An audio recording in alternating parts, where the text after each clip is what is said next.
Indonesia sudah lama mengungguli Vietnam saat Vietnam masih perang. Hanoi tidak cukup besar jika dibandingkan dengan Jakarta, mereka lebih maju dari kita.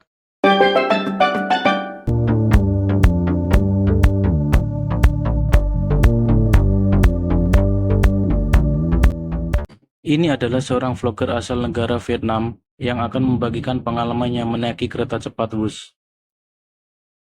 Saya sudah lama berencana untuk merasakan kereta ini, tapi sekarang saya memiliki kesempatan untuk pergi. Ini pengalaman pertama saya menaiki kereta berkecepatan tinggi.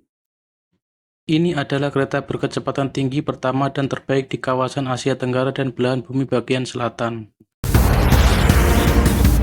Saya berharap suatu saat nanti banyak wisatawan Vietnam yang akan berkunjung ke Indonesia dan mencoba menaiki kereta berkecepatan tinggi ini.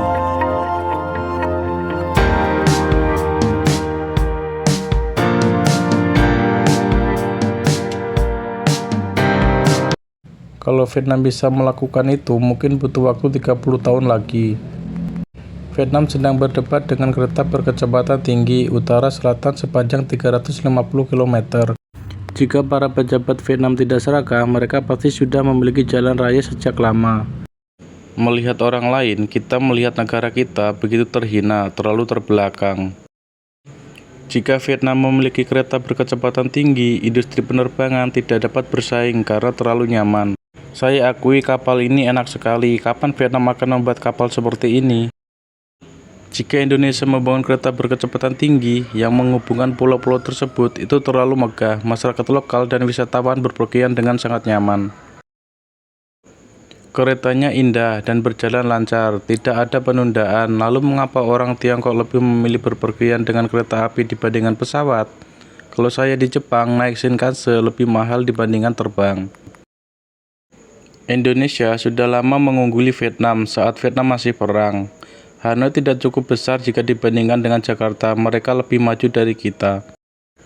Sistem berkereta api Indonesia merupakan hasil kerjasama antara Indonesia dengan Cina dan teknologi dari Cina. Namun bagaimana Indonesia sendiri bisa membangun kereta api berkecepatan tinggi?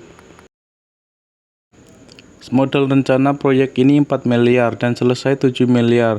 Setelah Vietnam merencanakannya 70 miliar, seharusnya lebih dari 100 miliar.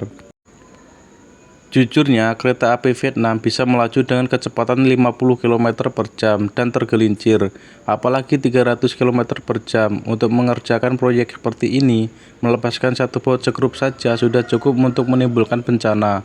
Karena diluncurkan dengan kecepatan yang mendekati kecepatan tersebut, terkena peluru. Jika penerbangan keluar jalur, kerabatnya tidak akan dapat menemukan jenazahnya.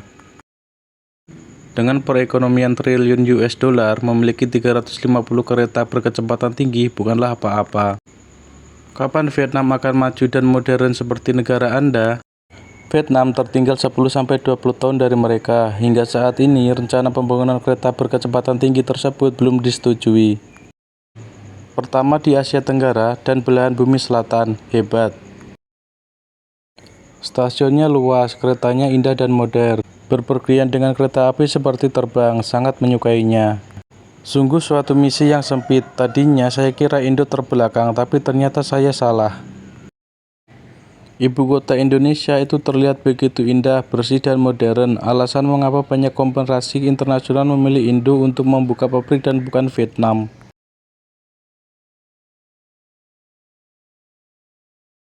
Ada pramugari yang sangat sopan, cemburu pada Indonesia. Saya berharap pada kereta berkecepatan tinggi di Saigon Nangtang.